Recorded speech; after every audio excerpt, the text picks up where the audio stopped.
Assalamualaikum dan salam sejahtera. Kembali lagi di channel Malaysia Informasi. Kepada anda yang belum subscribe, please subscribe. Thank you support. Laporan kaji selidik penjarum terkesan dan tercecer yang masih memerlukan pengeluaran wang KWSP secara bersasar. Laporan kaji selidik ini daripada Pertubuhan Gagasan Inovasi Rakyat Malaysia, PGIRM. Bukan 8.1 juta pencarum yang memerlukan pengeluaran kecemasan KWSP bersasar, tetapi hanya 99,335 pencarum seluruh Malaysia yang terdesak dan tercicir yang perlu dibenarkan pengeluaran dari akaun 1 tanpa cagaran. Segelintir pencarum masih tertekan dan terdesak dan mengharapkan Yang Amat Berhormat Datuk Seri Anwar Ibrahim selaku Perdana Menteri dan Menteri Keuangan dapat mempertimbangkan dan meluluskan tuntutan pengeluaran kecemasan KWSP bersasar demi kelangsungan hidup dan kos sara hidup yang tinggi kepada golongan pencarum yang tercicir ini. Sejajar dengan desakan itu, pihak kami telah melaksanakan satu lagi kaji selidik di seluruh Malaysia pada Isnin 15 hari bulan Mei 2023 dan berakhir pada Isnin 29 hari bulan Mei bagi mengenal pasti dan membuat semakan silang pencarum-pencarum yang benar-benar terdesak dan tercicir ini. Untuk diberi perhatian oleh pihak kerajaan sewajarnya bagi membantu mereka yang di dalam kesusahan yang tenat kerana bebanan hutang yang tertunggak, kos sara hidup yang tinggi dan pendapatan tidak seimbang dan perlu keluar dari kempompong kemiskinan yang sangat tenat.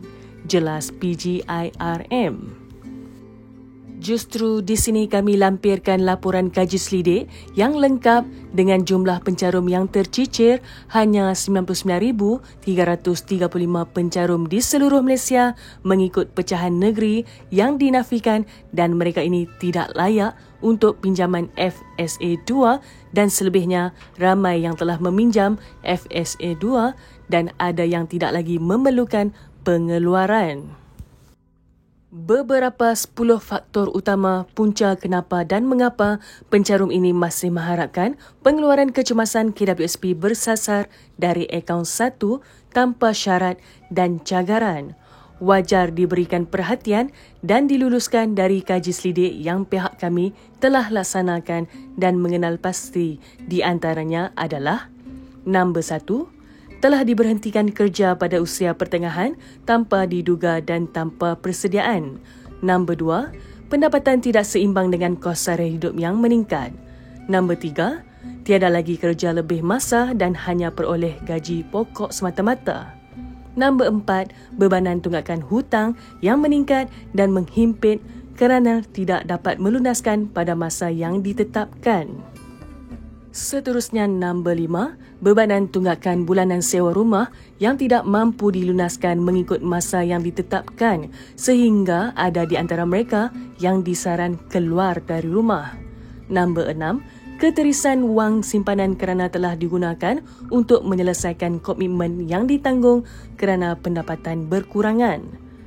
Nombor 7, pencarum menghabiskan masa 18 jam bekerja pelbagai di luar sana bagi menampung bebanan yang dihadapi tetapi masih tidak mampu menyelesaikan komitmen yang ada. Seterusnya nombor 8, tidak mampu meneruskan pembelajaran anak-anak disebabkan kekangan keuangan. Manakala nombor 9, kesukaran untuk mendapatkan pekerjaan tetap dan stabil disebabkan faktor usia dan kesihatan.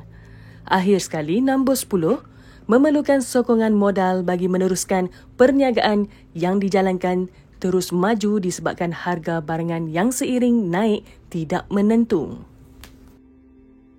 Sehubungan dengan itu, pihak kami menggesa dan mendesak Perdana Menteri Malaysia untuk meluluskan tuntutan segelintir pencarum yang tercicir ini dan jumlahnya bukan 8.1 juta pencarum seperti pengeluaran sebelum ini yang terdesak dan terhimpit, tetapi hanya golongan 99,335 pencarum ini sahaja yang perlu diberi perhatian wajar dan benar kelulusan pengeluaran kecemasan KWSP bersasar demi meneruskan kelangsungan hidup.